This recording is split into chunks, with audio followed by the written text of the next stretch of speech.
ভালোবাসা টানে সে রাজনীতি না ছেড়ে রয়েই গেছে এই মাঠে। সে ছেড়ে কোথাও যায় নাই, ছিল যতটুকু পেরেছে মাদারগঞ্জেও মেলান্দহ মানুষকে সহযোগিতা করার চেষ্টা করেছে। রাস্তাঘাট এমপি না হলেও ছোটোখাটো রাস্তাঘাট, ব্রিজ মাদারগঞ্জেও অনেক কিছু কিছু করেছে। মেলান্দতে আপনার দুটো আন্তনগর ট্রেন থামিয়েছে, একটা মরা স্টেশন একদম মরে গেছে, সেই স্টেশন দুটো ট্রেন থামানোতে 4বার বা 6বার যদি ট্রেন থামিয়েছে, কারণে এখন স্টেশনটা জমে উঠেছে কয়েকশো দোকানপাট, রিক্সা ভ্যান চালক, ওই রেল স্টেশন ধরে তাদের জীবিকার ব্যবস্থা হয়েছে। আজকে ওই ট্রেনটা না থামলে পরে তো এতগুলো মানুষের জীবিকার ব্যবস্থা হতো না। তো তার সামনে ওইখানে একটা হাসপাতাল করেছিল। রাস্তাঘাটের উন্নয়ন যতটুকু পেরেছে ক্ষমতার বাইরে থেকেও করেছে। বিএনপি যেহেতু ক্ষমতায় ছিল, বিদ্রোহী এমপি হন নাই, উনি করেছেন। তো বিএনপিকে যদি আপনি শুধু মোস্তাফিজুর রহমান বাবুলকে ভোট দিলে শুধু মোস্তাফিজুর রহমান বাবুলের হাতে শক্তিশালী হবে, বিএনপির হাত শক্তিশালী হবে। এই ধানের শীষে ভোট দিলে এই ভোটটা পক্ষান্তরে তারেক জিয়ার পক্ষে পড়বে, পক্ষান্তরে খালেদা জিয়ার পক্ষে পড়বে। তো সেই ক্ষেত্রে একটা ভোটের কিন্তু আপনি 3 জনকে সমর্থন দিচ্ছেন এবং সারা বাংলাদেশকে সমর্থন দিচ্ছেন।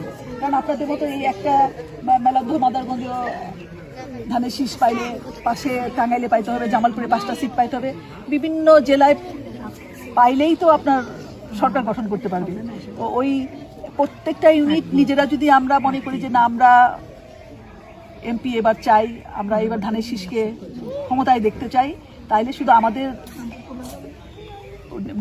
নির্বাচিত বিএনপির নির্বাচিত প্রতিনিধিকে আমরা ভোট দিয়ে সংসদে পাঠাবো। এবং সারা বাংলাদেশের সবার প্রতিও আমাদের আহ্বান থাকবে যে সবাই যেন তার লোকাল নির্বাচিত লোককে নির্বাচিত লোককে ভোট দিয়ে বিএনপি যেন সরকার গঠন করতে পারে সেই ব্যবস্থা করবে। এবং আমি যেহেতু আপনাদের এলাকার 2টা মেলান্দহ মাদারগঞ্জ এলাকায় আসছি, তো এটাই এই আপনাদের ভোটই তার লাগবে সংসদে যাইতে হলে। তো আপনাদের কাছ থেকে ভোট আশা করবো মোস্তাফিজুর রহমান বাবুলকে ধানের শীষ মার্কায় ভোট দেবেন এবং আত্মীয় স্বজন সবাইকে বলবেন আপনাদের সবার বাবার বাড়ি, তারপরে মামার বাড়ি, ছেলে মেয়ে বিয়ে দিয়েছেন, এরকম আত্মীয় স্বজন সবাইকে একটু ফোন করে যে আমরা বাবুল ভাইয়ের সাথে আছি, আপনারাও বাবুল ভাইয়ের সাথে থাকবেন। যত আত্মীয় স্বজন একটু নিকটে আত্মীয় থাকলে ফোন দেবেন, যোগাযোগ করে দেবেন। এই আপনারা কাজ ফেলে এখানে এসে বসে আছেন, নিশ্চয়ই অনেকটুকু সময় আপনাদের নষ্ট হলো, তো সেই জন্য আমি দুঃখিত। তো ভালো থাকবেন। যা করার দরকার আমরা করব। ধন্যবাদ।